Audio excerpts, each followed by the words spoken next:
Let me turn then to, as usual, some of the shorter things that have happened over the last month that I think anyone interested in economics ought to know about and deal with, and then go into the larger topics that are on the agenda that you got by email or whatever way you got it. Not in order of importance. I'm going to start with a story that needs and deserves no comment. I wouldn't know what comment I could say that could embellish upon this. Okay. This is a piece of information that I got from an article in a journal I don't normally read that someone brought to my attention called the Chronicle of Philanthropy. This is a journal that keeps track of trends in charitable giving in the United States. So here is what I thought I would tell you in case you didn't know this sort of thing, right?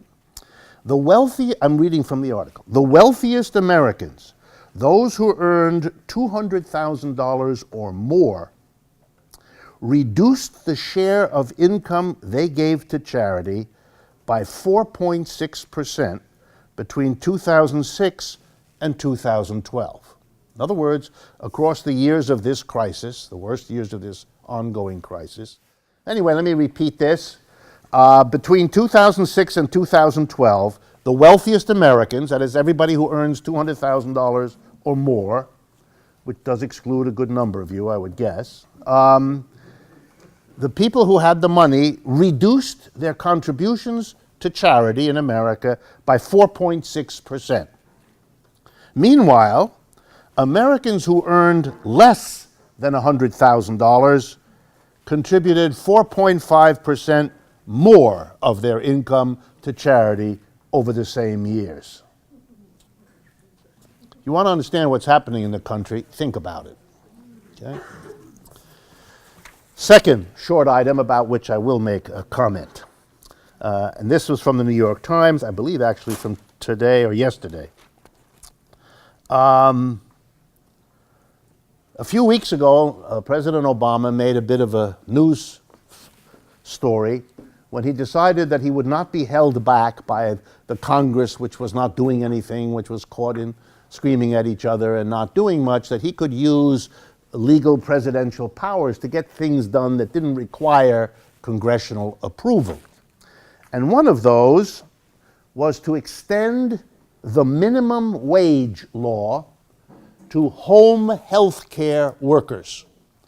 That's 2 million people in the United States make a living by taking care of either ill folks or elderly folks in their homes. There are now whole businesses and services that do that. 2 million people. And they would extend the rate. To be sure that we all understand what this means, it means these people would have to be paid a minimum of $7.25 an hour, these 2 million. And if they worked more than 40 hours a week, they'd have to get time and a half, which is the law in this country. So they'd have to get paid $10 and whatever it comes to for every hour above 40. And the Republicans yelled and screamed, the usual. And yesterday, the Obama administration announced, I will read, that it would put off enforcement of its plan to extend minimum wage and overtime protections to the nation's nearly 2 million home care workers. It said it would not enforce this rule until June 30th of 2015, rather than starting, as they had said, on January 1st of 2015. And for the second 6 months of 2015, the department said it would, quote, exercise its discretion, end quote, in whether to bring enforcement actions against any employers that decline to pay minimum wage or overtime. The same president who tells us he wants to rebuild the middle class and repay the support that trade unions have given him isn't, is he? This is not a partisan comment. I think you can guess what my feeling is about Republicans, but in the interest of politeness, I don't go there. But when things have to be said, about others, it should be said too. So let me give you a second one, which I found very disconcerting over the last month. And the fact that I can give you two like this does suggest that there may be some important political shifts going on having to do with the election next month that everybody ought to have in their head when they read about these sorts of things.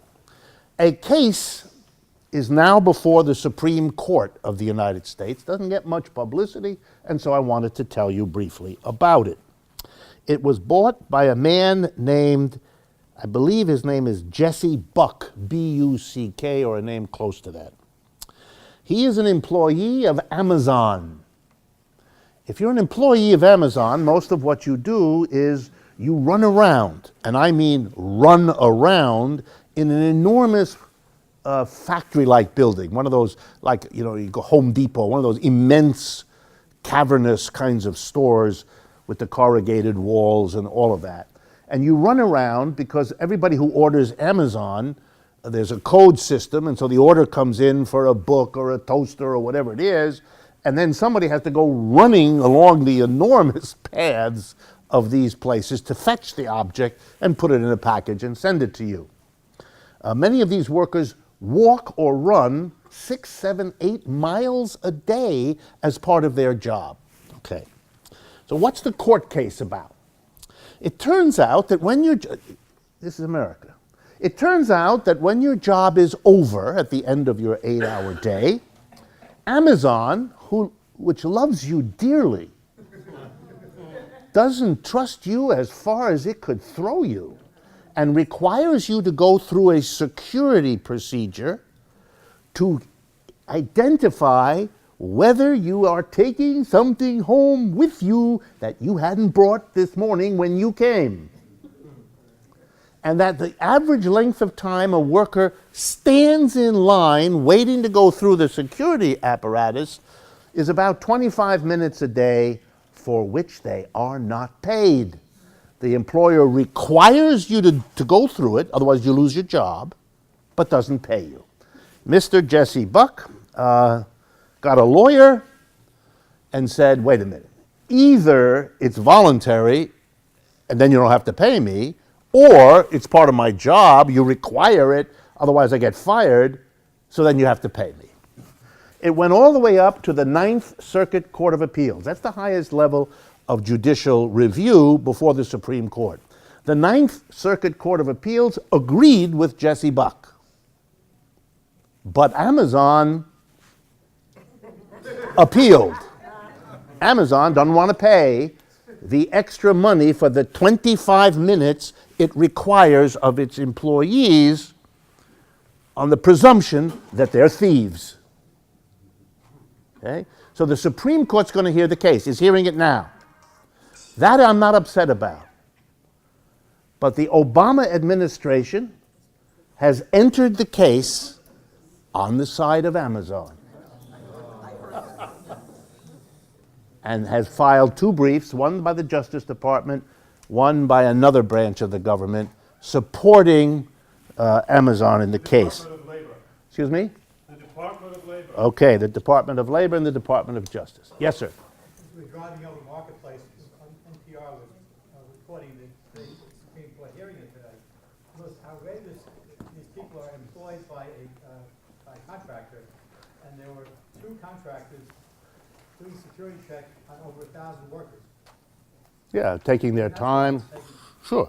Because they don't want to spend the money that would make it happen in 2 minutes or 3 minutes. They save on personnel. You wait, and the burden is on the worker. So you get the double whammy. You get to spend an extra 25 minutes of a day. You get paid absolutely nothing. And you get the lovely experience of being suspected of being a thief every day. A reminder that they don't trust you at all. Charming. Why the Obama administration felt it had to do that is the question I just want to leave. I don't know the answer, but you can think about it. Okay.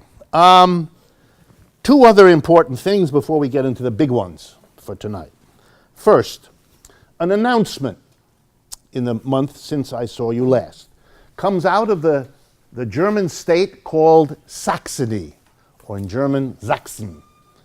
How Sachsen gets to be Saxony is one of the great mysteries of the English language, and I can't explain it. But Saxony is a state. Germany is divided into subunits. We call them states in the United States. They call them Länder, lands, like. And this is, Saxony was the last one in Germany to make this announcement. Saxony canceled all remaining fees that would be charged any student in any college or any university in Germany, making it the last state. All the others have already done it. So now in Germany, wherever you go to a university or a college, your tuition is nothing, and the fees on top of that, more nothing. Adding up to nothing. Good. Germany doesn't think it ought to charge young people anything to go to university. Why? Germans explain it very quickly and very easily. This is agreed to, by the way, by Mrs. Merkel, the conservatives, and by the Social Democrats, and by the Linke, the left party. Everybody except the extreme right, which means we're talking 80% of the electorate, is happy about this. Why? Because everybody in Germany, because the German argument, everybody in Germany benefits from having educated people. An educated person is a better neighbor, a better husband, a better wife, a better teacher, a better citizen, all that. And there are 1,000 ways we all become more productive as human beings, and therefore education is like having a park in the middle of your city. It's something that a civilized community does. It has a lovely green place where you can take your dog and have a picnic and all the other things that people do in parks. And an education is even more important. Can you imagine? Germany charges nothing. That's normal, by the way, on the European continent. Germany's not alone.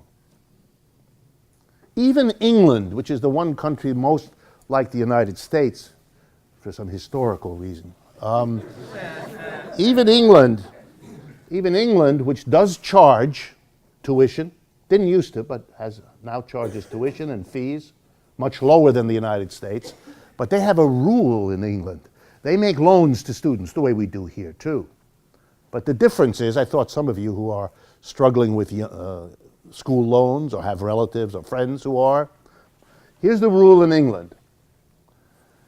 The first $34,000 a year anyone in England earns, right, can't be used to pay off a school loan.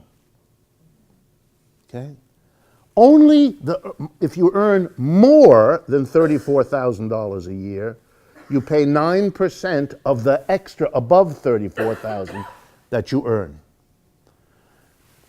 And therefore, one last thing. At the end of 30 years, whatever is outstanding that's left of your loan is erased and forgiven. You don't have to pay it. So therefore, if you make $34,000 or less as an individual, you will never have to pay back your loan, and it will be forgiven after 30 years. We don't do that in this country, not even close. So it's something, again, something to think about. Final, before we do the big ones. A tremendous fight is now brewing, it's already happening in Europe. And it's something that bears watching, because remember, the world economy is changing. Some of you saw, I suspect, yesterday and today, a bit of a crazy headline that yesterday or today, the People's Republic of China became a larger economy for the first time than that of the United States. That's a bit misleading. It depends a little bit on how you measure these things. By one measurement, that's true. And clearly, they are catching up. And if the current rates continue, we will be way behind them in 10 or 20 years because of the rates. Over the last 20 years, the Chinese economy has grown by between 8 and 15% a year.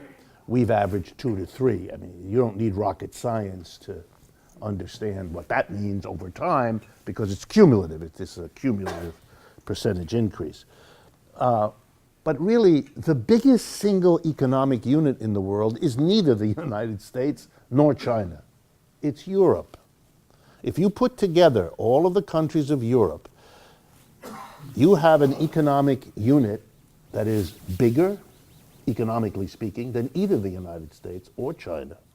It is an enormous, yes? Are you talking about European Union or Eurozone? I'm really talking about all of Europe, not just those, because Europe, when you talk Europe right now, it's a little complicated. You have a lot of countries that are in Europe, then only some of them are in the European Union, and then only some of them are in the Eurozone, the countries that share one currency. But I'm putting them all together because they're trying to become a union, and they're not quite there yet, and it's not clear whether they'll succeed, but they're trying, and they've made fairly big strides over the last 20 years.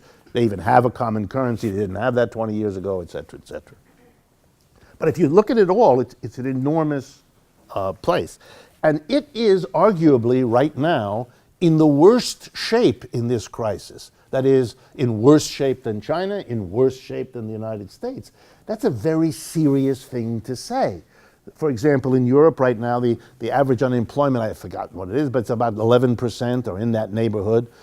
So that's double what we have in this country, just to give you an idea. They're very afraid of a deflation. They're very close, and in some countries they have a deflation is when prices go down, and that has a very depressive effect on economies, particularly businesses, because businesses, as you know, prefer the prices to go up, not to go down, for fairly obvious reasons. So it's a kind of difficult, very difficult time for Europe. Why is that important? Because the world is now much more unified than ever before. China depends on America, America depends on Europe, and vice versa. If one major part, let alone the biggest single unit, is in deep trouble, it's not possible for the other ones not to feel the drag down. That would be true of China, and there is great worry in the world today that the Chinese economy seems to be slowing its rate of growth, and what will that mean? And the United States has this recovery, but it really only affects the top 5%. And for the rest of the society, there's no recovery, and that means it's a very weak situation. So it's very tenuous. But Europe is the worst. And I want two things to say to you about that. First, to remind you, as I've said to you before, but to remind you, the early years of this crisis were 2008 and 9. During that time, the United States was in terrible shape. The Europeans weren't.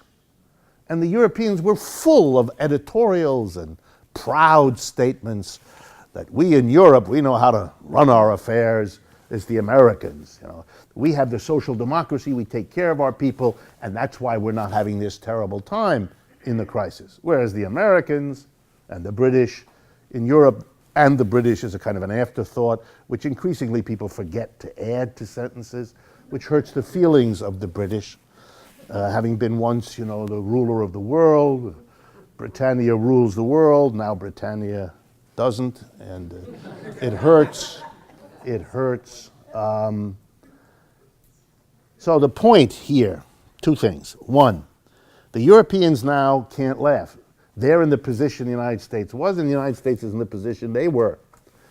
But if I'm right, then we better be very careful in these years of gloating that we're in recovery and the Europeans aren't, because we may just be playing in reverse the fact that we depend on each other, and if either one is in deep trouble, it's only a matter of time before the other one is. As if to prove it, I want you to focus finally on another part of what's happening in Europe, which will be what you will read about in the papers. Up until this year, even in Europe, there were parts of it that were in very bad shape.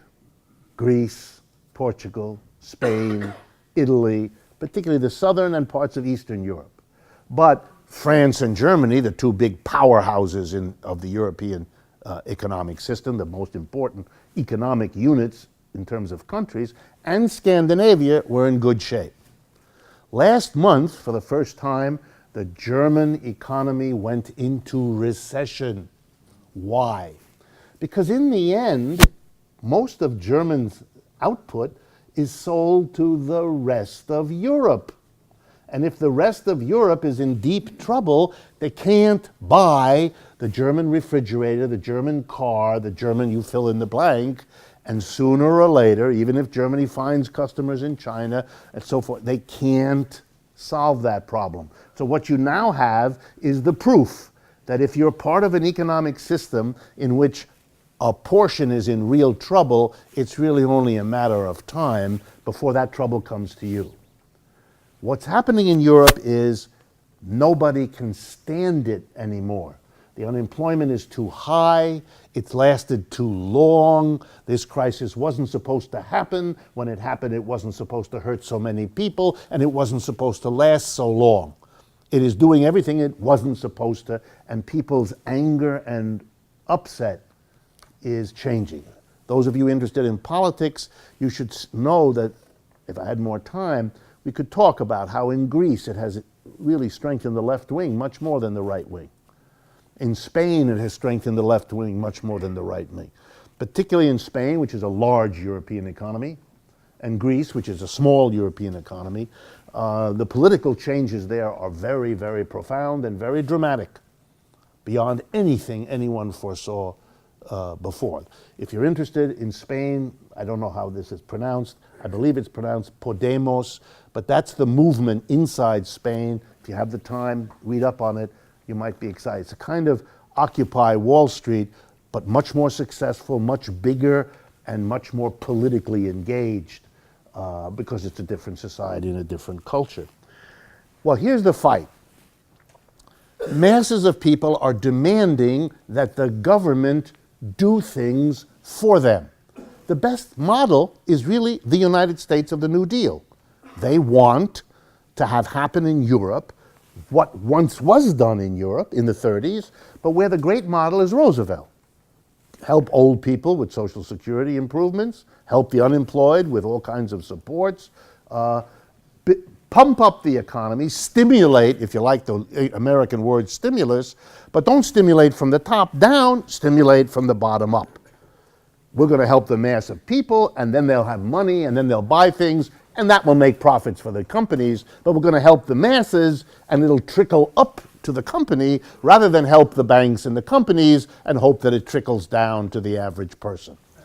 And the European governments have not done that. They have followed what's called an austerity program, which is when you cut back on programs for the mass of people, and if anything, you raise taxes on them.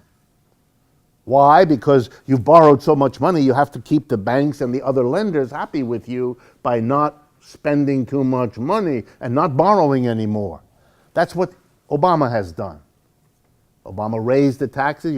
For those of you who remember, last year he went back up. The Social Security portion taken out of your check was raised by 50% of what it was in the first 2-3 years of the crisis.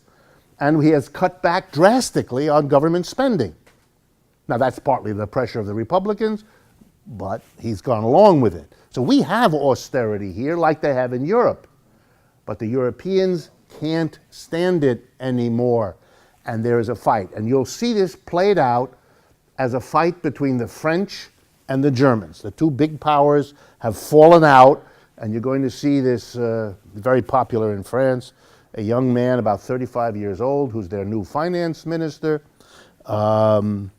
And he's taking on Angela Merkel, the head of the German government, because she's the big supporter of austerity, and she's having harder and harder time staying with austerity now that the German economy is going down and their people want help. So you're going to see this fought out. And the reason to pay attention is A, because Europe is such an important part of the world economy, B, because the United States depends on how well Europe does or doesn't do in the next 2 or 3 years in terms of what's going to happen here, and finally, it's a model. If they turn the policy in Europe and it works, the pressure here to change from austerity to something else will also go up, and we'll see a very dramatic change. I think that's worth your watching. Okay. Let me turn then, as we often do, to some of the bigger items. Perhaps the biggest political event since we met last was the huge march here in New York around climate change. I don't know what finally was the estimate, how many hundreds of thousands were? 400,000, is that sort of the consensus? Okay. So anyway, one of the larger marches we've had in recent times, a lot of people, average people, people from all different kinds of communities and groups, celebrities, non-celebrities, and so forth. Clearly a strong statement of people very worried about global warming, climate change, and all of that. And I was very happy, given who I am, to see that there was a lot of motion, signs, and people making comments that linked the problem of climate change and global warming on the one hand to capitalism as an economic system. That's long overdue, and that's really what I want to talk about a little bit with you tonight, to try to strengthen that connection. So I'm going to try to make the argument in a short amount of time why capitalism bears a special responsibility for the degradation of the natural environment, of which global warming is just a part. But I think that's an argument that is very rarely made explicit, so that's what I want to do. Okay, so let's begin. The key central institution of a capitalist economy is the enterprise, the store, the office, the factory, because that's where the goods and services that we all depend on, that's where they get made. The clothing, the food, the shelter, the entertainment, whatever, is all produced, almost all of it, produced in enterprises, businesses, firms, whatever word you like. And capitalism has a particular way, as you know, of organizing a firm. Not the only way, not the way that has been the way we've done it most of the history of the human race, not at all. It's relatively new, 300 or 400 years old. It's a particular way, and here's roughly how it works. There are a group of people who are technically the owners of the enterprise. They own the thing.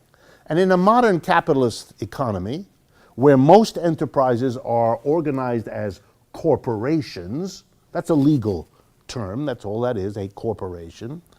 The owners are people who buy shares in the company. They buy a share of the company.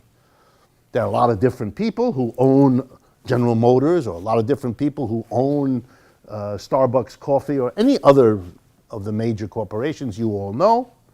And so the owners are the shareholders. It's very important we all understand what that means. How do you buy a share? You take money and you give it to somebody who has a share. They take your money and you get the share. It's exactly the same as buying a hamburger. They get the money and you get the burger. Okay? The difference is you cannot eat a share. I mean, it doesn't taste real well. Mostly now it's all done electronically, although you can get a piece of paper if it means a lot to you to mount it on the wall, things like that. And you go to a place where you buy shares. It's called a stock exchange, because the stock is another word for share, and you go to the exchange to sell one and buy another one. So if you want to buy one, you go to the exchange and buy shares. And if you want to sell your share to somebody else for money, you go to a stock exchange. And there's a broker, that's the agent, who works this deal for you. That's all. And you pay him a little bit. A commission, a kind of fee to make the deal. That's it. That's how you become a shareholder. That's how you become an owner of an enterprise. You buy shares. Okay? How many shares does a company have? As many as it can get people to buy them. A share is a marvelous thing. You have to appreciate the sheer aesthetic artistry of capitalism. For example, I have a company. I make bags of mixed nuts, let's say. Here's a commodity. I put the nuts in this little bag and I advertise it. And I'm doing real well. I hired my Uncle Harry and my neighbor and selling more nuts, and pretty soon I have a little workshop and I hire some more, and I'm going to be rich making salty nuts.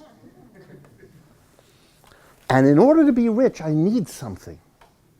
I need to buy this big machine that I can pour the raw nuts in at one end, and out at the other end, little packages roasted, salted nuts with a lovely elf on the outside, teasing you to try these delicious items. But I don't have the money to buy that expensive machine. I can do the following. This is really wonderful. If you didn't like capitalism before, you're going to like it now. I can say, my company, let's call it the Acme Nut Company, I can write a little brochure that says, we're going to make a fortune with this machine, and we've got the secret, the special sauce, and the salt is not regular salt, it's Himalayan crystal salt. What you know, because you're all hustled by this every day, we all are. And I want you, the person with money, to buy these shares of stock. I'm going to have them printed up, a piece of paper. This is one share of the Acme Nut Company. The cost to me of printing the piece of paper, a quarter of a penny. And I'm going to sell it to you for $30 a share. You notice the markup there? You get that? It costs me a quarter of a penny, and you're going to give me $30, with which I'm going to then buy that piece of equipment and make all the packages of nuts and hopefully become rich. And you're willing to give me $30 for a piece of paper that you know costs a quarter of a penny to produce, because you want to be a part owner of that company that goes viral, probably the wrong metaphor, for the nuts. Okay? And why? Are you actually interested in nuts? You never touch them. You're allergic. You hate them. You break out every time you get near them. All you want, you're an investor, all you want is to be able to buy that share for $30, have the company do well, because then you can go to the stock market and find another investor who will give you $40 because this company is growing so quickly they want to get in on it. And the difference between what you paid $30 for and you can sell it for $40 is called a capital gain. And if the company does real well, you're going to have made $10 having purchased a quarter of a penny worth of paper and then sold it again. All you need to make money in a stock market is an idiot. That is another investor, often a synonym, another investor who will buy what you are desperately trying to get rid of without asking a lot of questions about just exactly why are you so interested in getting rid of it. You understand? That's how the stock market works. That's how corporations get a lot of money. They sell this abstraction, a piece of the company. When the company makes a profit, do they have to share the profit with the owners? Very important you understand. Absolutely not. A company makes a profit, does not have to give 1 penny of it to the owners. It can. It can give some of the profit. That's up to the board of directors. I'm going to tell you in a minute who they are. The board of directors, not the owners. Board of directors is one thing, owners something else. The board of directors gets the profits, if there are any, and it decides whether to give any of it to shareholders. The only rule is, if you give any to shareholders, you got to give them each the same amount of pennies per share. So you'll get more the more shares you have. Okay? You all with me? Good. What you get if you're a owner of a share is that share. That's what you get, that piece of paper. You get the hope that it'll become worth more. You don't get a piece of the profits guaranteed to you, not at all. You don't really have any say about anything, with one exception. Every year, you get to vote on who's going to be on the board of directors. You get that if you own a share. You get one vote per share. So that means those of you who own no shares in the company, that's how many votes you get. You don't own any shares of General Motors, you got no votes. If your grandmother, when you got confirmed, gave you a gift of 10 shares of General Motors, you get 10 votes every year for the board of directors. You get a little piece of paper in the mail saying you got 10 votes. Who would you like to vote for? Meanwhile, if you're Citibank of New York and you preside over 25 million shares of General Motors, then the vice president of Citibank, who goes to the annual meeting, sits there and he gets all the millions of votes because you have as many votes as you have shares. 1% of America's shareholders own about 2/3 of all the shares. In other words, ownership is highly concentrated. A terribly small part of our society has the bulk of the shares. Half a dozen people in many large corporations control the majority of shares. The rest of the shares are scattered among thousands, hundreds of thousands of people, but they all have very little. How do you know about this? It's very easy to understand this. If you have shares, you get a little letter in the mail once a year. It's very cute, the letter. It says, this is a letter officially required by law to send you a letter inviting you to the annual meeting where we will elect the board of directors. And you as a shareholder are entitled to come to the meeting.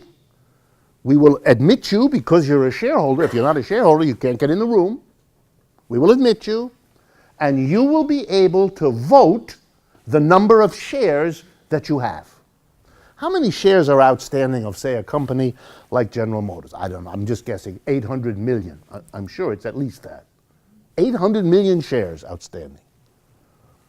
Then you notice, because you're very alert, you notice that the invitation is for the Sheraton Hotel in, I don't know, Philadelphia.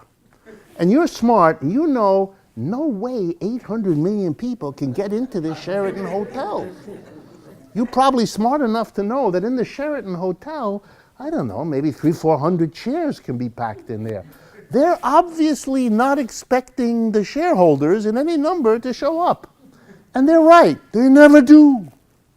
You know why? Because to go to a meeting of the shareholders, if you want to, you're entitled. But you've got to pay the cost of getting there. And you've got to pay the cost of staying there. And that'll get you the right to vote 10 shares. Or 20, or 1,000 if you have them. But your impact on the vote, which will have 800 million shares voted, if you have 1,000 or even 10,000 shares, your impact is exactly the same as the person who has no shares at all. So you don't bother. Why should you? This is a colossal waste of time. I've been to them. Many board meetings of companies with hundreds of millions of shares have got about 40 people in the room, half of whom are journalists who have to write a story. Today, the shareholders elected blah, blah, blah, as their board of directors. They write that as if something happened. The 20 of them write about what the other 20 of them did, all of which took 20 minutes. Done. The board of directors, 15 to 20 people, is elected by the shareholders. That means what are called the major shareholders, that's polite, the ones who have the shares, vote, and they pick whoever the hell they want. What's the qualification for being a member of the board of directors? Nothing. I mean that, nothing. If you're ever interested, if I have time, I will take and introduce you to a collection of boards of directors which will clarify in your mind that no credential at all is required for this. You just have to be someone that the major shareholders don't have to worry about because they can tell you what you should and shouldn't do. And they're never very worried because if you don't do what they tell you, you will not be on the board of directors the next year when the vote happens again. So the major shareholders pick the board of directors. The board of directors does what? It runs the company. It's the decision. It's the people who decide. The board of directors, 15 to 20 people. They decide what the company will produce. You know, like for example, General Motors decided they didn't like the word Oldsmobile, so they don't make them anymore. If you have an Oldsmobile, my condolences. It's over. No more Oldsmobile. So they decide They decided there's no more ozone. They decide what to produce. We're going to produce trucks, or we're going to produce vans, or we're going to produce bicycles, or whatever they decide. They decide what technology is going to be used. They decide where the production will happen. They will close the plant in Cincinnati and open it in Shanghai. They make that decision. And they also decide what to do with the profits of the company. Very important. Whatever profits the company earns, the board of directors gets that into their hands, and they decide what to do with it. Every year at Christmas, the head of the board of directors, often the president of the board, gives a speech. It has to happen early at the Christmas party because later on he can't stand up. Okay? So early in the Christmas party, he gets up and he makes a speech that sounds something like this. I want to thank all of you here, every one of you. You who sweep the closet, you who clerk and file the papers, you're the secretary, you're the manager. I want each and every one, he says it with real passion, each and every one of you helped to produce the profits we earned this year. And I want to thank you. I'm not going to let you near them. I'm not going to let you have anything to do with what happens to them. Your job is to produce them, and then please shut up and go home. Which, by the way, since you know very well you have nothing to do with this profit you helped to produce, you're eager to go home anyway. There's not much of a problem here because we live in a capitalist economic system. Okay, now how does this affect climate? It's the job of the board of directors, that's the way corporations work, to make the decisions that will make this company grow. Remember the story I told you? You buy a share and you hope it becomes more valuable? The job of the board is to make the company grow and become more valuable, which will please the shareholders, because if the company becomes more valuable, they can sell their share for more than they paid for it and get that capital gain, which is about all that share of stock is worth. So the job of the corporation is to make more money. That's why you'll often encounter top executives in corporations befuddled when they listen to people who say, you should have a social conscience. You should do good in the world. They look at you as if you're nuts. And it's not a personal thing. They then explain to you with a certain pained look, that's not what I'm hired to do. I'm hired to make money for the company, and I'm fired if I don't do that. What you're asking me to do is lovely. I agree with you. But this is not my job. My job is to make money, because I'll be fired if I don't, and then they'll hire someone who will. So what good is it for me to try to be Mr. or Ms. Good Guy, because where am I going to go with that? I'm going to be fired. So have a very nice day, but well, what does that mean? It means that the board of directors instructs all of the managers and everybody else in a corporation to do what's necessary to make money. So, for example, suppose there's a new machine that really will make it possible to make many more widgets, or whatever it is you make, in the same amount of time. But it has an unfortunate byproduct. It spews noxious chemicals into the air in the factory, making a lot of other people ill or sick or have asthma or God knows what. The board of directors, this is an easy decision. If we buy this machine, wow, we're going to make more money. We're going to be more profitable. Well, with more profits, we can buy machines that our competitors can't afford. We can expand and we can grow. We can have an advertising budget that will make millions more people buy what we produce. We will grow and succeed. If we don't buy the machine, because it befouls the air, our competitor will. And then we'll really be shafted. He'll take our market because he got them. So we don't like bad air. But then again, we live in a gated community up on the hill. And we can blow the air some other way, can't we? No, it's very important. That's one of the reasons they have to live in a special. They don't want They don't want to take into their bodies what their very factories are spewing into the air. They feel for they don't want global warming. But their business, here we go, requires it. Let me give you the most dramatic example I can. 40 years ago in the United States, many, many businesses closed their production facilities in this country. You know that.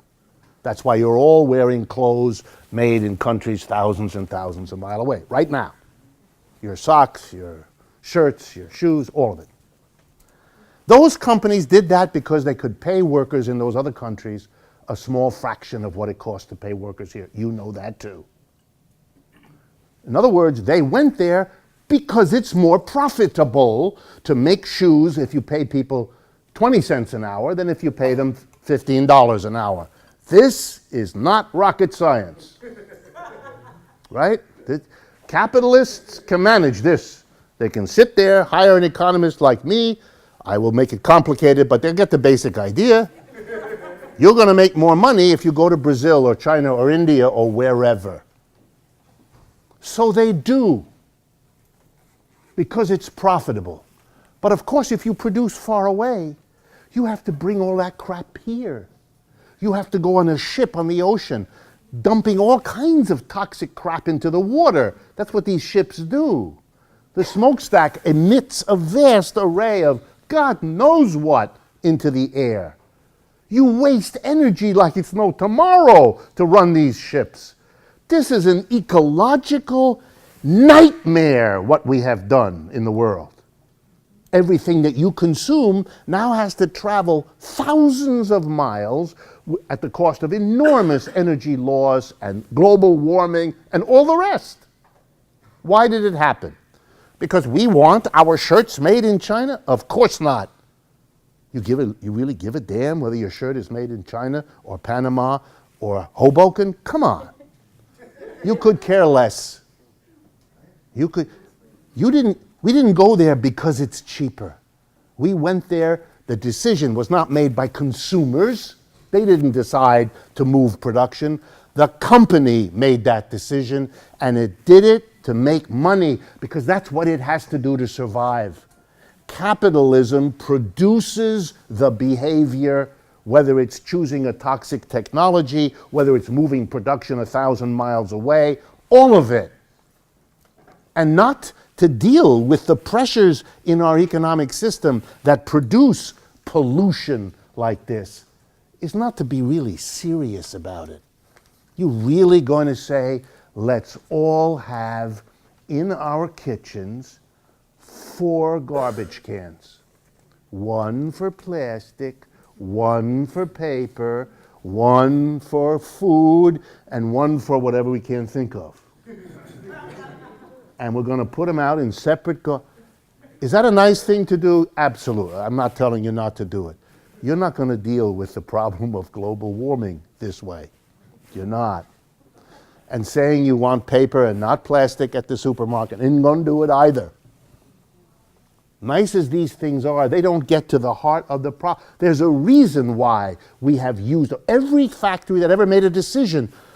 If it was a question of making more money, which is their survival, versus protecting the environment, that's an easy choice. Even when the chooser knows he or she is messing up the environment. They don't have an option. And they can't understand why all of the environmentalists don't get it. And many of the environmentalists don't want to face it either. So they tell themselves a wonderful story. It doesn't mean system change, because you know, a system change is hard and scary, which it surely is. We can get things, we can work something out with the company. It's going to have, ready? It's going to have a nice lawn. And it's not going to put artificial fertilizer on the lawn. It's going to collect dog droppings in 50-mile radius, process them, and put... It's charming. It's good for public relations. It doesn't deal, but it's serious, it doesn't deal with the issue. The critique of capitalism always had partly the question, what is it doing to the human being? We're part of nature too. What does it mean that we're working 40, 50, 60 hours again, most of us? That the younger generation is basically being told, there is no 40-hour week. You got to get a job. You're lucky if they let you out at the end of 50, 60, 70 hours a week. That's not good for you. Your nature can't handle that real well. And what many of us do is what? We drink too much or we eat too much. You know the ways we cope. That's a system problem. We didn't suddenly decide that it's necessary to have 15 Hershey bars every day. It wasn't required. We aren't crazy, but we are caught in an economic system that works this way. I think the ecological movement the environmental movement has been afraid, for good reasons, to raise the question of capitalism, because that gets you looked upon as a socialist or a communist or an agent of Moscow or all the other taboos of our culture. I understand that was a reality, but that's less of a reality now than it's been for 50 years, so there's more space to finally say what has to be said. And if we get to that point, then we can maybe make an alliance between those that are critical of capitalism for 26 other reasons and those that are environmentalists, because they'll understand they have a lot to talk to each other about and a lot they share, even if there are some issues on which they differ. And that might make both of the movements, the anti-capitalist and the environmentalist, a lot stronger than keeping separate from one another. Okay, second large issue. I call this a report from Santa Fe, because I want to tell you about what's going on in Santa Fe, partly because it's very important for the rest of the United States, but maybe somebody here will get excited about the idea and do this for New York. So here's what Santa Fe in New Mexico was concerned about. They told me a number of times how troubling it is for the folks in New Mexico that they're often neck and neck with another state in the United States for the rank of the poorest state out of 50. The state that they're always neck and neck in is Mississippi. And they're not happy about the fact that they're competing for who's in last place in the poorest state in the Union with Mississippi.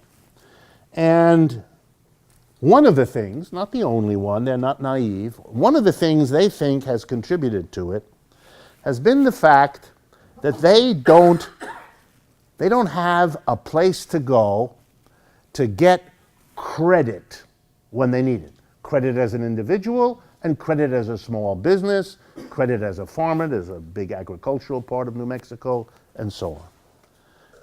And as they looked into it, they decided that the reason they have trouble with credit is that all of the money of the institutions and people of New Mexico is deposited into a few big banks. The same big banks that you're familiar with. Bank of America, Citibank, Wells Fargo, the monsters that are the dominant forces in American banking.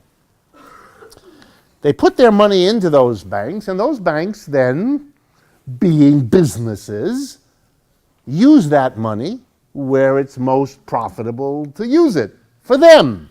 That's their job as a banker, as I'm going to explain to you in a minute. And the people there said, okay, that turns out often to be not New Mexico. So we have an institution, a bank, to which we give all our money, which they then use for whatever they find profitable, which turns out to be someplace else.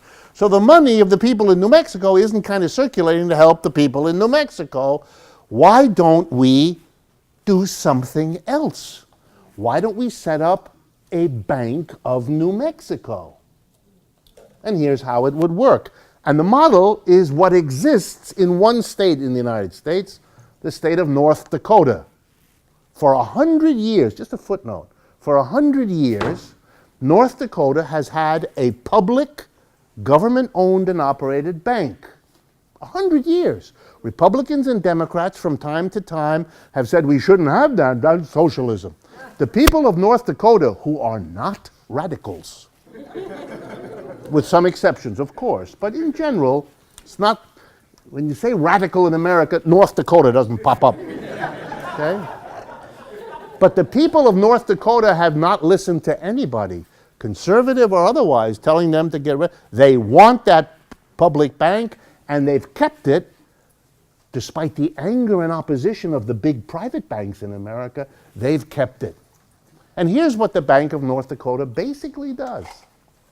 All the money that flows into the state of North Dakota, all the state taxes that everybody in North Dakota pays, income taxes, sales tax, all the fees, to go hunting and fishing, or to get a driver's license for your car or a license for your dog, all the money that goes into the state of North Dakota does something the other 49 states don't.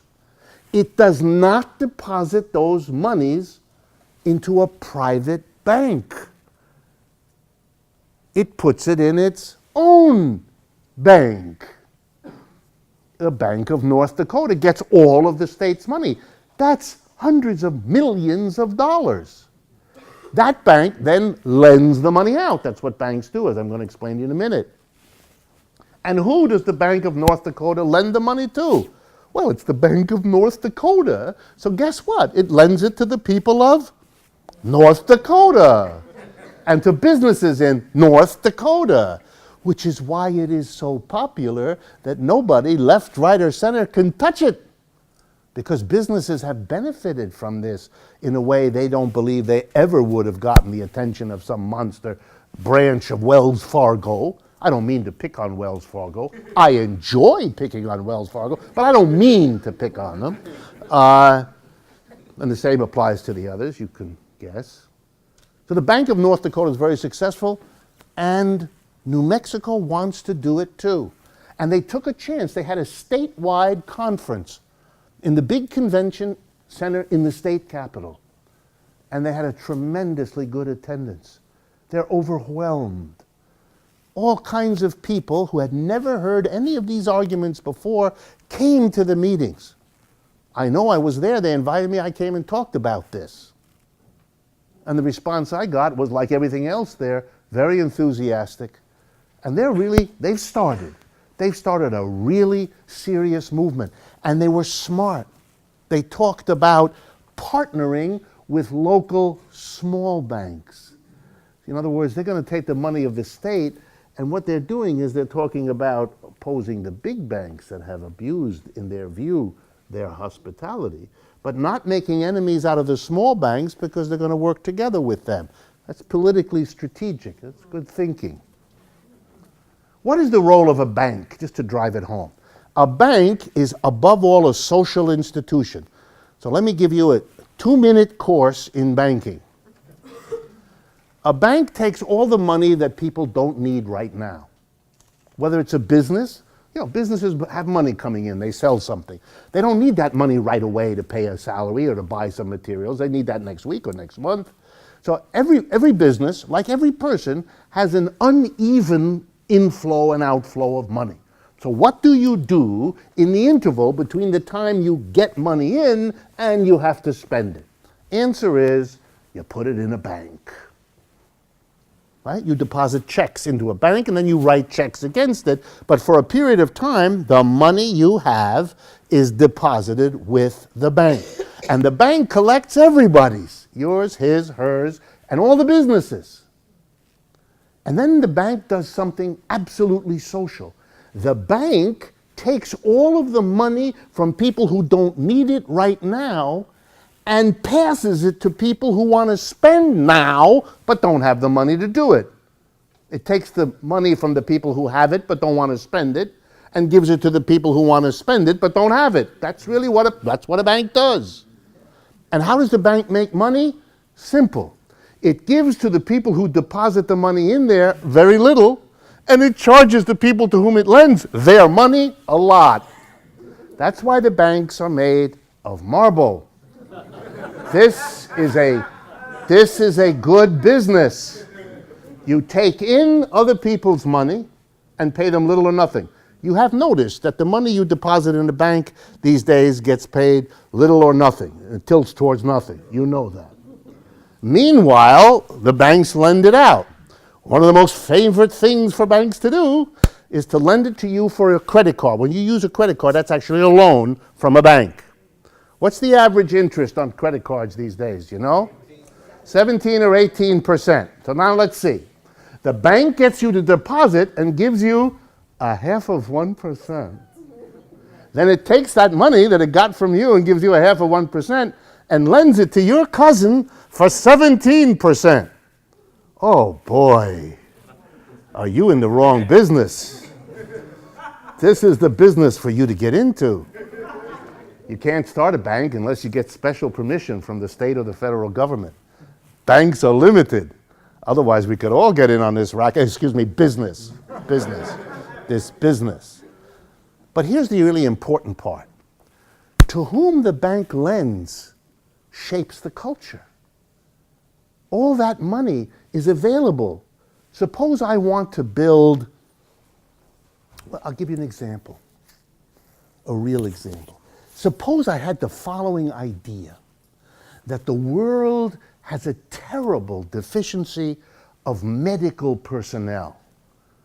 Nurses, doctors, all the people that care for ill folks.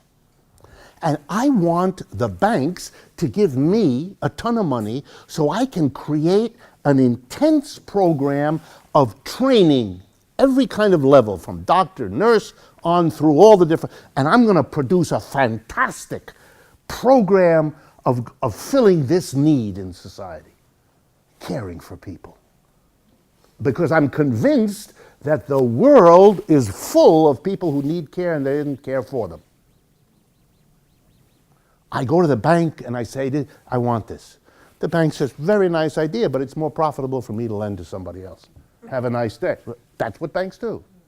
You go and you sit. If you haven't ever done this, you sit there like a little puppy. And, please give me a loan. And the bank looks at you, puffs himself up or herself up, wearing that funny suit that they like to wear, the cheap suit that they didn't, doesn't fit real well. But they feel really good because they got it on you, don't you? You're the one begging, they're not. And they puff and huff and they say, we're very sorry, but there's a guy building a condo over on Riverside Drive, and I can make a fortune on that condo, so you're not going to get the money for your clinic, for your training of medical personnel. And so that's what happens. You then live in a society that doesn't have adequate medical clinics, but it has a sufficiency of high-rise condos on Riverside Drive that you've never seen. I mean, they're all empty, but they're there, and they say Trump or something on them. They're very impressed. But that's a bank that made that decision. That's a bank. And whose money did they use? All of ours. It's a social institution because it takes everybody's money, and then it decides what gets built with it. You'll see why I used the example of the medical clinic in a minute when I tell you a story about that. But the banks are social institutions.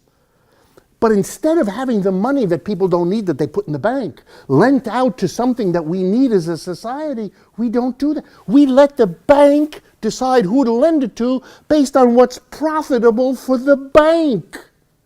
We as a society live with the results of a decision made by a minority about a completely other objective, which is making money. That's dumb. Capitalism, that's dumb. What are we doing? How are we letting that happen?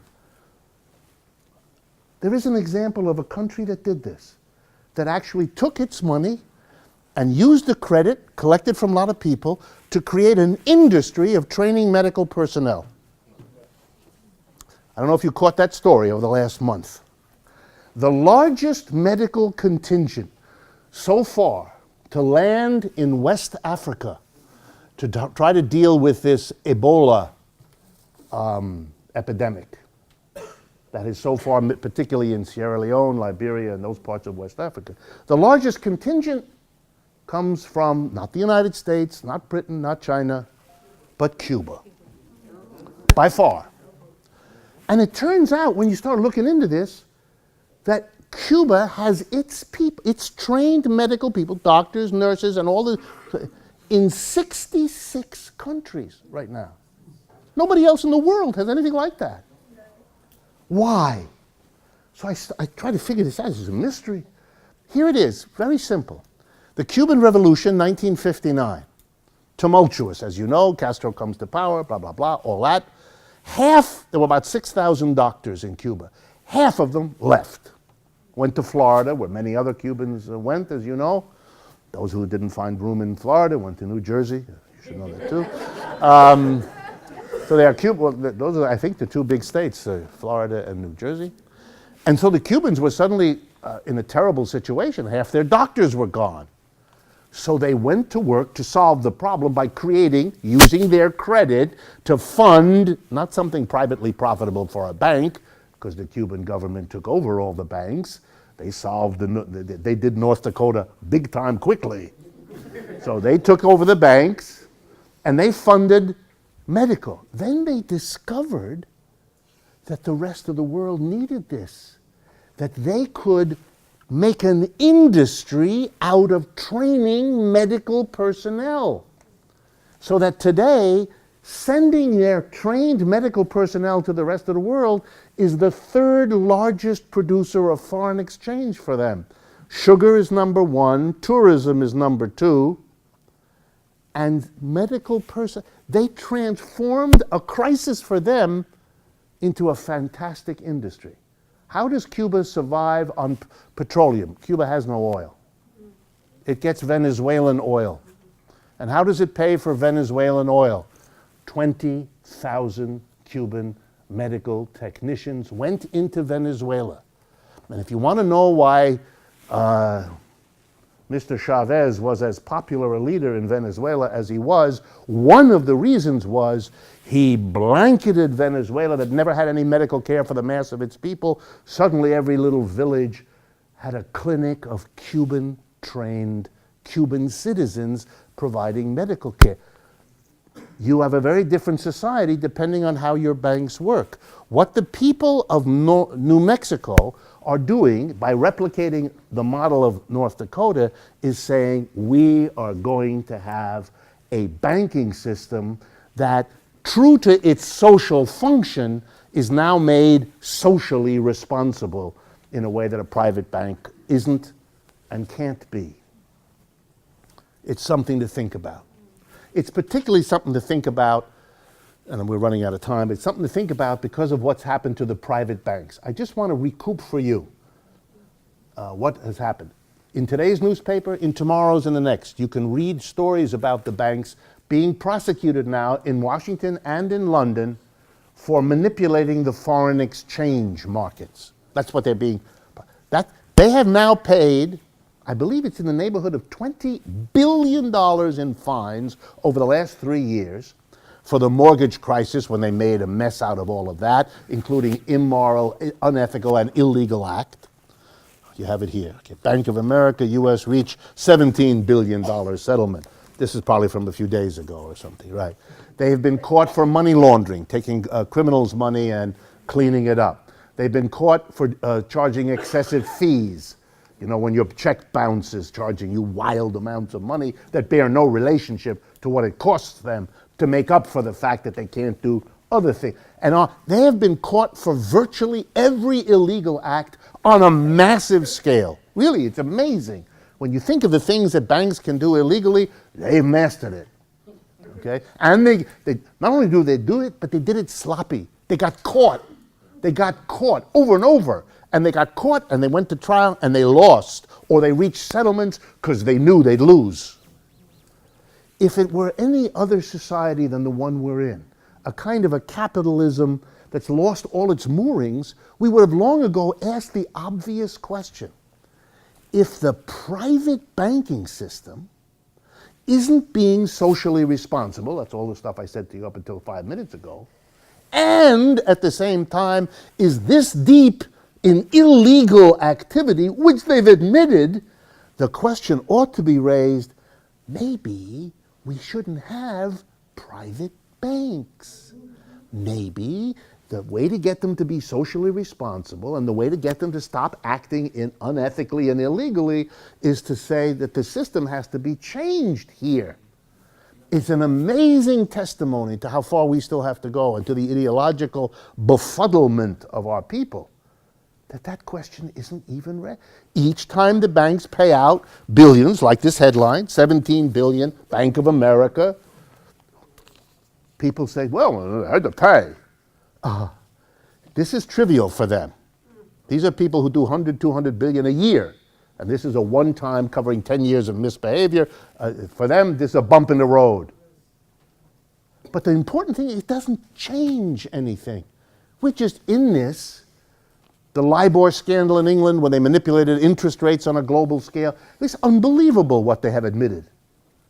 Only thing more unbelievable than what they've done is the ability they have to swim in an ocean in which no one says, my God, you have just forfeited the right to be a private enterprise by the bad things you did and the good things you avoided. You're done. Have a nice retirement. All right, last thing, I have very little time. The Roosevelt Story. I've done it before, so I'm going to be very succinct, but I want to drive it home because I think it is so important. And I know many of you have been watching a television series about the Roosevelts, so I thought it fits. The important thing about Roosevelt is how different he was, because the times were different. I don't want to take away. Every family is unique. And Franklin Roosevelt was a unique person, and Eleanor Roosevelt was a unique person, and they had a unique marriage. All that's true. But I don't want to talk about that particularity. I want to see him as a historic figure where he's shaped much more by the environment in which he exists than he is, leaping fully formed out of some abstraction. All right, so he's the president. By the way, he runs for office like Obama as a kind of center Democrat. He's worried about balanced budgets. He thinks there should be a balanced he's like everybody else who ever gets to that point. Okay? The Germans have an amazing phrase I always thought was brilliant to handle politics. Anyone here speak German? Going to enjoy this? Nobody. Wow. Somebody. Fett schwimmt oben, which translates into English, grease rises to the top. Anyway, Roosevelt is at the top. He's the president. Comes in as a centrist president. But he comes in an economy that's in free fall, like 2008. It's really collapsing. And he has to do something because the pressure on him is enormous.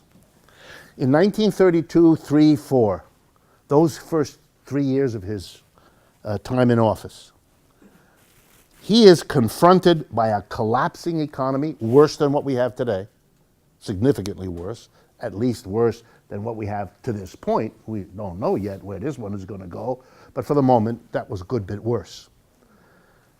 Millions of people unemployed, many millions. Production closed, poverty exploding. Remember that famous speech he gives every night in America, 1/3 of the country goes to bed hungry and all that. And he grasped the severity. But that's like today. Here's what was different. The mass of the American people behaved differently. The real question is why. And the answers for that are not really very good, but let me tell you how they behaved differently. Millions joined labor unions. These were people who had never been in a labor union before and who came from families where neither of their parents had ever been in a labor union before. So these are people that are joining the CIO, the Congress of Industrial Organizations, en masse, because they believe in a terrible depression, being in a union is a better place to be than not being in a union. Wasn't very complicated. Hundreds of thousands of Americans, not millions, hundreds of thousands joined two different socialist parties and the Communist Party also. And the Communist Party and both socialist parties and the CIO worked together to mobilize people to join the union, but to collaborate politically as well. An amazing thing. They had demonstrations all the time. If you go back, if you ever have a chance, go to a library and look up Union Square, very short walk from here, there were demonstrations of huge numbers of people every day, demanding jobs, demanding food, demanding, you name it. And they all went to Roosevelt because they could. Because they could. Politically, it was possible. They went to Roosevelt and they basically said to him, you've got to do one of two things, or else. You've got to help the mass of people. You just got to. Because if you don't, I'm going to make this shorter, because if you don't, there's going to be a revolution. We are the unions, we just want you to help the people. But we're working with the socialists and communists, and they want something more. And my advice to you, say the union leaders, is do what we want, because otherwise you're going to have to deal with them, and they're going to cut you a worse deal. Roosevelt went to the others, the other rich people and the businesses, and he basically said to them, "That's what they told me, and I'm scared. And I want to tell you, my fellow rich people," Roosevelt was of that, "my business friends, you better listen. Because I think if we don't do what they want, help them, and if we're going to help them, fellow wealthy people, you have to pay for it, because they don't have any money. They need help. You got it. They don't. They want it. You get it? And if you don't, you're not going to have anything to give anybody anyway, because you're going to lose it all. It's going to be Russia. Remember, Russia's already communist by that time, so Russia's a place to point. They all point. And if they didn't point, wouldn't have been necessary. Everybody understood everybody else real clearly. And Roosevelt convinced half of them. Just half. The other half he didn't convince. They thought it was a bluff. They would use the army against these people, which, you know, they did on occasion. And there was a long history of Americans doing that. So he didn't convince half of them. But he didn't need to. With the half he convinced and the mass of the labor, socialists, and communists, he had what he needed. And so he did it. He created the Social Security. I cannot tell this story often enough. We never had a Social Security system in America until the depths of the Depression. Think about it. An extremely expensive government program handing out checks every month to people over 65 until they died. What an idea. That's something you can't do normally if you're rich. We were going to do it in the midst of the worst depression. That's what we did. And before that was even established, he went on the radio and he said, "I'm going to have an unemployment compensation program." We never had that in America either before. If you're unemployed because you got laid off, no fault of your own, we're going to give you a check every week for a couple of years to help you out. In the middle of a depression, when there were millions of people in that position, you were talking about hemorrhaging quantities of money that were unthinkable. He passed, next, the first minimum wage. We never had a minimum wage before, but he said it's disgusting. We can't have people working their rear ends off and getting paid this awful amount of money, so there's a minimum. You can't go below the minimum. That began under Roosevelt. And finally, the biggest one,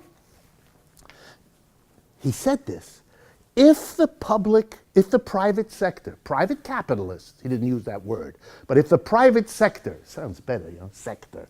Capitalist already sounds like you need to wash your hands or something. If the private sector cannot provide jobs for the millions of Americans who want them, then there's no alternative. I'm going to do it as president. And he created and filled 15 million jobs. This cost more money than anyone could imagine. Where was that going to come from? There's only one place it could come from. He taxed and he borrowed, both, from the corporations and the rich. That's what he did. He jacked up the tax rates on individuals. He jacked up the tax rates on corporations. He took in a ton of money, which he used to help old people, unemployed people, low-income people. That's what he did. Wow. He didn't do it because he was a nice guy, and he may very well have been a nice guy. He did that because he was under a lot of pressure. He was in deep doo-doo, to use the technical terms. Now, he had been told, that's why he was a centrist Democrat when he came into office. He had been told, you can't do, you try to tax the rich and the corporations to help the average person, you're politically dead. That's committing political suicide. You can't do that. This is America. He did it, and promptly became the most popular president in the history of the United States. Was reelected 4 times. No president had ever come anywhere near that. Not Washington, none of them. Roosevelt was reelected. He walked on water. Large numbers of Americans really thought that you know, Jesus had changed his name and showed up again, as has been promised, as you know. And here he was, because he saved my family, and he saved the town, and he saved this, and he saved that. Amazing. Amazing. But here's the really important lesson. The people who were defeated, the people who never wanted to see any of this happen, the people who are in charge now, which is one of the reasons it hasn't happened again. Even if Obama, I don't know him, so I can't comment on what he does or doesn't want, but let's assume for the moment that he would have liked to do something like that. After all, he's the president in the closest thing to what happened then. He came in, that's no fault of his, he came in the president in a collapsing economy, like Roosevelt. So let's assume for the minute he would have liked to. But he didn't have any of the support, which, by the way, he says to people. You want me to do these things, he says to the left-wingers, you got to give me the groundswell like Roosevelt had. And he has a point. We didn't do it. The unions didn't do it. The socialists and communists are gone, so they're not in a position to do it. So what happened after the war? The people who he never convinced never stopped undoing what he had done. They didn't say, well, we lost, pack up our equipment and go home and watch TV. They never accepted that had happened. They went right to work to undermine it or to twist it in ways that would serve them. Something that he passed that would be good for the mass of people, they could adjust to make it work for them, to make it good for business. They never stopped fighting, and they eventually won. The first thing they did after the war, and I really will bring it to an end now, the first thing they did after the war, and I know this is more politics than economics, but the two are never very far apart. They shape each other, as you can see all the time. What happened after World War II was an economic program that said, the right-wingers, the ones who had been defeated, we know who defeated us. It wasn't Roosevelt, and it wasn't the Democratic Party. It was the unions and the socialists and the communists. If it hadn't been for them, Roosevelt and the Democratic Party wouldn't have done the things. So if you don't want the party and the next president to do it, you've got to remove what made him do it. So you've got to get rid of that powerful coalition. Step one, what's the weakest link in the coalition? The Communist Party. Go after them. Portray them not as a militant leader of this upsurge, but instead as the agent of a foreign power that we should all be scared of. And as soon as you've done that, by deporting people, by throwing them in jail in the Smith Act, and all of you, I hope, know that history, or you can learn it, terrifying the population about communists under every bed and all the rest. As soon as that was done, got rid of them. Now you did step two. Go around America and explain to people that the socialist parties, we had two of them, that the Socialist Party, see, socialist is just like the communist, they just spell it differently. They're serious. All my life as a teacher in America, I always was struck by something. When I would travel to Europe, I would speak to people about political issues. Everybody understood very clearly the difference between communist and socialist. They would tell, there's a communist, they all got that. I come to America, I talk to my students, there's all the same synonyms. At first I thought Americans are kind of dumb, they don't understand. It isn't that. They're not dumb, but they came out of that period after World War II where the way you got rid of the socialists was by calling them communists. And so of course Americans think it's all the same.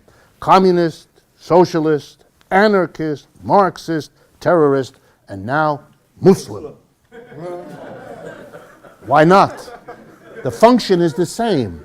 It's a way of destroying a movement. And it worked. The labor movement has declined. They did it. They did it. They did it.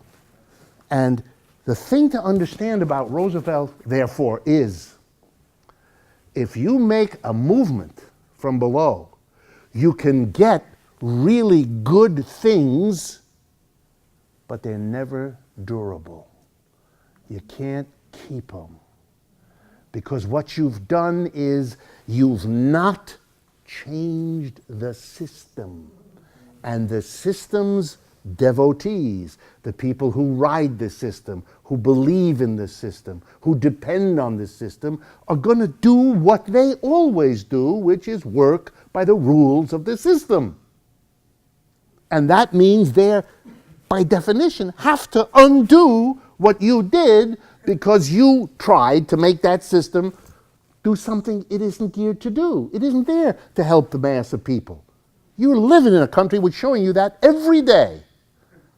It's geared to make some people very wealthy. It's so gross these days, so gross, that the American people even have a kind of bizarre fantasy of being rich one day. Whether that's expressed by buying the lottery ticket, which is never going to get you there, and you know it. Or by imagining that you're going to read that magazine, Forbes, which every year at this time has a special issue where they list the 400 richest people. And where, if you read it last week, you will have discovered that the richest person in the world isn't Bill Gates. He's number 2. A Mexican is number 1. A Mexican. You know, the same ethnicity as is washing the dishes in the restaurant. Carlos Slim, I believe it's pronounced. What? Slim? Slim Erno. Okay. All right, folks, here's the message then, the conclusion. You have to change the system not as an ideological peculiarity.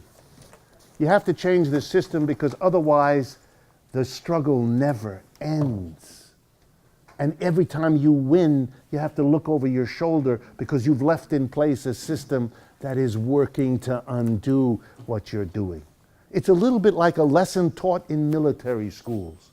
If you win on the battlefield, you can't leave the extra weapons you don't need anymore laying around because the people on the other side are angry that they lost, and they're going to come and collect them and fix them and point them right back at you as soon as they can. If you don't want capitalism to do this, then you've got to change the system. The moral of Thomas Piketty's book that got so much attention over the last 6 months is not the moral he drew. He showed that capitalism constantly produces inequality. And what he wanted at the end was to say something like we should have a tax on rich people. We have had taxes on rich people. We've had them over and over again. And the rich people, because we left them in charge of the corporations, used that position of power and the money they got in the corporations to undo those taxes and shift them back onto us. Do we really want to do that again? Or have we maybe learned the lesson that system change, that taboo topic for the last 50 years, has got to be front and center of the agenda for social change now? Thank you all very much, and I will see you in a month.